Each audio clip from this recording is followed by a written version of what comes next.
Alors, je vais vous faire la correction de la fiche d'exercice. Donc, dans le premier exercice, on nous dit que f de 3 est égal à 5, f de 2 est égal à 4, etc. Et de l'autre côté, on a la même fonction, la fonction f, qui à 6 associe moins 2, à 7 associe 0, etc. Ça veut dire que dans ma fonction, si je mets le nombre 3, elle me renvoie le résultat 5. Si je mets le nombre 2, elle me renvoie le résultat 4. Et ici, dans la fonction, si je mets le nombre 6, elle me renvoie le résultat moins 2. Si je mets le résultat 7, elle me renvoie le résultat 0. Donc, quand on nous demande quelle est l'image de 4 par la fonction f, si on nous demande l'image, ça veut dire qu'on cherche le résultat. Donc, ça veut dire que le 4, c'est le nombre que l'on met dans la fonction. Je vous redessine ici une petite fonction. Hop. Ici, on a l'image. Et de l'autre côté, on a l'antécédent. Et ici, on a notre fonction.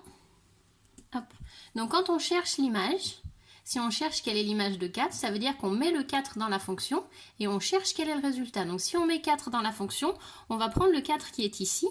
F de 4. F de 4 est égal à 3. Donc, 3, c'est le résultat. 3, c'est l'image de 4 par la fonction f. Donc, c'est 3 l'image de 4.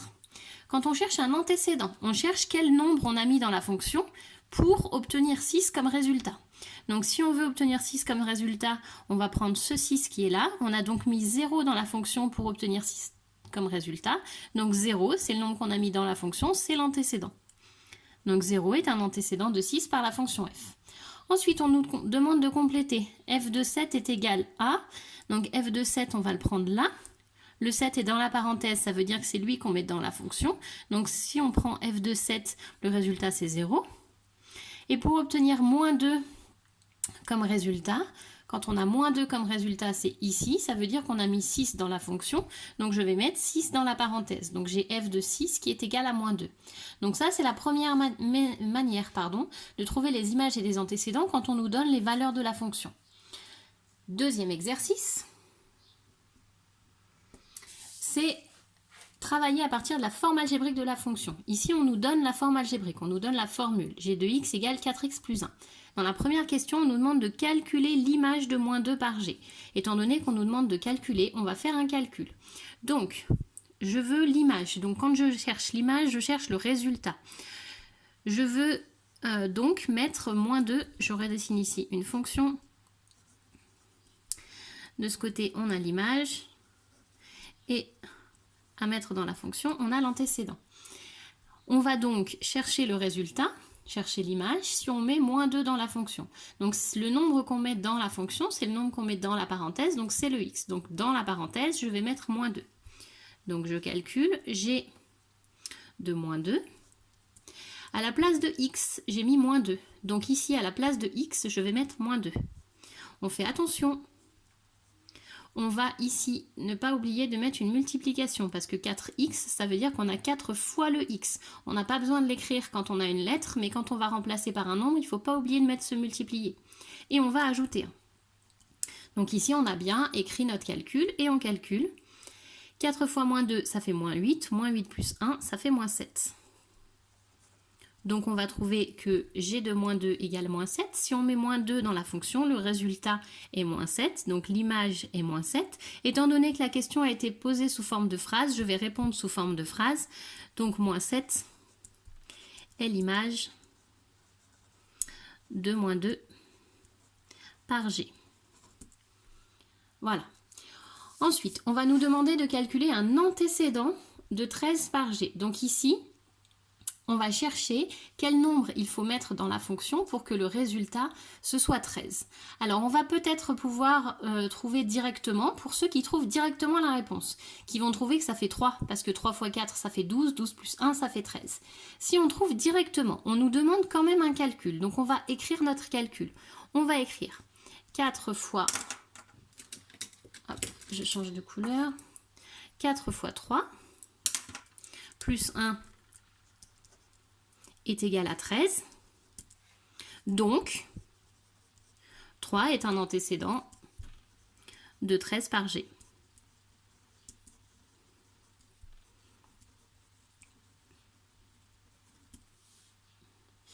On a trouvé 3 très facilement parce que notre fonction g Je réécris ici la forme algébrique.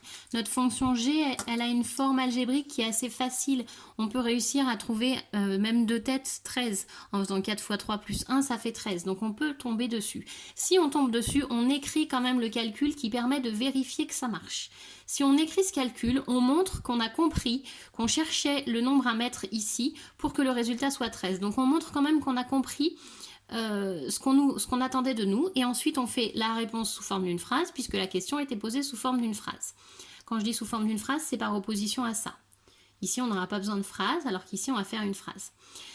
Je vous montre maintenant ce qu'on attend un petit peu plus, ce qui était un petit peu plus joli. Étant donné qu'on cherche un antécédent, on cherche quel nombre il faut mettre dans la parenthèse. Dans la parenthèse on a x, donc nous on va chercher x. Donc on va écrire je cherche x tel que, et on va écrire ici notre équation. On veut que la forme algébrique, que le calcul, nous donne 13 comme résultat. Donc la belle présentation, celle qu'on attend de vous, et notamment pour les élèves qui vont aller en seconde générale, c'est je cherche x tel que, ma forme algébrique est égale à 13, et ensuite ici on résout l'équation. On obtient 4x est égal à 12, on obtient donc x est égal à 3, donc tout va bien, on trouve la même chose, et on fait notre phrase réponse, donc 3 est un antécédent de 13 par g.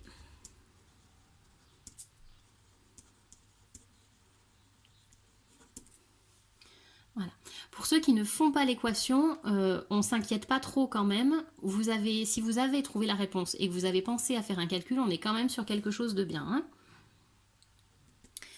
Sur la dernière partie, on nous demande g de 5. G de 5, ça veut dire que, hop, je reviens sur ma fonction, on a mis 5 dans la parenthèse à la place de x. Donc ici, à la place de x, je vais également mettre 5. Donc je vais écrire 4 fois mon 5, et je vais rajouter 1. Encore une fois, on n'oublie pas de mettre la multiplication. On n'est pas obligé d'écrire une étape. On peut écrire directement, 4 fois 5 ça fait 20, 20 plus 1 ça fait 21, donc g de 5 est égal à 21. Donc on peut écrire comme ça, si vous voulez écrire 20 plus 1, vous avez le droit de le rajouter. Une fois qu'on est arrivé, hop, ici, on a répondu à la question. Dans le dernier, on nous demande quel nombre il faut mettre dans la parenthèse pour que le résultat soit égal à moins 3. Donc là, on est reparti, soit on fait l'équation, soit on tombe directement dessus. Moi, je vais faire l'équation. Donc, j'écris toujours, quand on fait une équation, je cherche x tel que. Voilà. Je vais écrire mon équation. Je veux que mon calcul soit égal à moins 3. Je passe le plus 1 de l'autre côté. Donc, ça fait 4x est égal à moins 4. On divise par 4. On obtient x est égal à moins 1. On vérifie. 4 fois moins 1, ça fait moins 4. Moins 4 plus 1, ça fait moins 3. Donc, ça marche. Et on va conclure donc que g de moins 1 est égal à moins 3. Ça veut dire que le x qui est là, c'est le nombre qu'on met dans la parenthèse. Si je prends moins 1, le résultat va bien être moins 3. D'accord? C'est ce qu'on avait ici.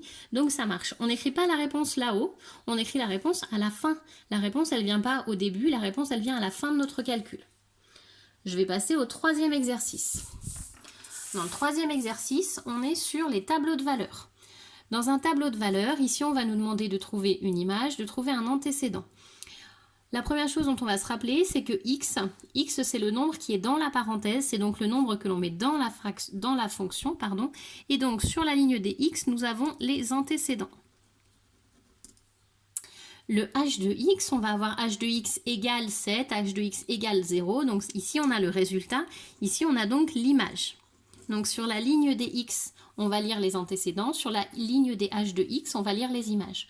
Quand on nous demande quelle est l'image de moins 3 par la fonction h, on va chercher l'image. Donc on cherche le résultat parmi ces nombres-là pour x égale moins 3. Donc si je prends moins 3, l'image, elle est là. L'image, c'est 0. Donc 0 est l'image de moins 3 par h. 0 il est bien sur la ligne des images. On fait attention à ne pas se tromper de moins 3. Hein. Si on nous demande l'image, on veut que la réponse soit sur la ligne des images. Ensuite, on nous demande quel est l'antécédent de moins 4 par h. Donc l'antécédent, on cherche la réponse sur la ligne des antécédents. Donc on va prendre le moins 4 ici. L'antécédent de moins 4, c'est 2. 2, c'est bien sur la ligne des antécédents par rapport à moins 4. donc 2, est un antécédent de moins 4 par la fonction h. Ensuite, on nous demande de compléter. h de 7. Le 7 est dans la parenthèse, ça veut dire que c'est le nombre qu'on a mis dans la fonction. Donc j'ai pris h de 7 égale moins 3. On cherche ici quel nombre il faut mettre pour que le résultat soit égal à 2. Si le résultat est égal à 2, on a mis à la place de x, on a mis 0. Donc ici, c'est h de 0 qui est égal à 2. Et ici, h de quelque chose est égal à 7. On veut que le résultat soit 7. Donc sur la ligne des résultats, on prend le 7. Et on a moins 4 qui est l'antécédent de 7. Donc ici, on a moins 4. Donc voilà pour les tableaux de valeurs. Dans le dernier exercice, on est sur les représentations graphiques. Sur la représentation graphique, l'axe des abscisses va être l'axe sur lequel on va lire les antécédents. Alors que l'axe des ordonnées est l'axe sur lequel on va lire l'image. Première question, on nous demande quelle est l'image de 1 par i. Donc ici, vous avez un C de i qui veut dire la courbe représentative de la fonction i. Le petit i qui est en bas indique le nom de la fonction. Donc je cherche l'image de 1. Donc je veux prendre ma réponse ici. Donc je vais prendre le 1 là. Ce 1 là. Ce 1 là, je vais aller chercher ma fonction, ma représentation graphique. Pour 1, ici on est à 2. Donc ça veut dire que 1 et 2, plus 1 et plus 2 sont associés. Ils vont ensemble. Plus 1, c'est l'antécédent et plus 2, c'est l'image. Donc, l'image de 1, c'est 2, puisqu'on est sur l'axe des images. Ensuite, on nous demande de trouver un antécédent de 3. Les antécédents, on va les lire là. Donc, le 3, je vais le prendre dans l'autre sens. 1, 2, 3. Mon 3 est ici. À partir de là, je vais aller chercher où est-ce que je trouve ma représentation graphique. Hop, je la trouve là. Je vais également la trouver là. Donc, l'antécédent, il est ici. On a 1, 2, 3. Et on va avoir ici un 4,5 également. Donc, on va pouvoir noter que 3, ce 3-là, est un antécédent sur l'axe des antécédents du nombre 3. Mais que 4,5 également, c'est un antécédent du nombre 3. Les deux points qui sont là appartiennent à la représentation graphique et donc les antécédents sont associés à la même image. Donc ici, on aurait pu mettre hop, ou 4,5 comme vous voulez. Je pense que la plupart d'entre vous avaient trouvé 3 pour ceux qui ont réussi, mais 4,5 ça marchait également. Dans celui-ci, on cherche i de 0. Le 0 a été mis dans la parenthèse, ça veut dire que 0 c'est l'antécédent. Donc je prends 0 sur l'axe des antécédents, je prends 0 ici. Je vais chercher ma représentation graphique, elle est là. Donc pour 0 en antécédent, on a 1 en image, donc i de 0 est égal à 1. Je cherche ici quel nombre il faut mettre dans la parenthèse pour que le résultat soit 4. Donc ça veut dire que le 4, c'est le résultat, c'est l'image. Donc je vais prendre le 4 sur l'axe des images. Je vais chercher ma représentation graphique qui est là. Je regarde quel est l'antécédent associé. Ici, on est à 5. Donc, pour 4 comme image, puisque 4, c'est ici mon résultat, donc c'est l'image. Pour 4 comme image, je vais chercher la représentation graphique. Je redescends, je suis à 5, donc 5 en antécédent. Donc, i de 5 est égal à 4. Et dans le dernier, on cherche quelle valeur il faut mettre ici pour que le résultat soit moins 2. Donc, je veux que l'image soit moins 2, donc je vais chercher le moins 2 sur l'axe des images. Je vais chercher ma représentation graphique, elle est là. Je remonte pour retrouver l'antécédent et j'arrive à moins 1, moins 2, moins 3. Donc ici, on a moins 3 qui est l'antécédent de moins 2. Voilà.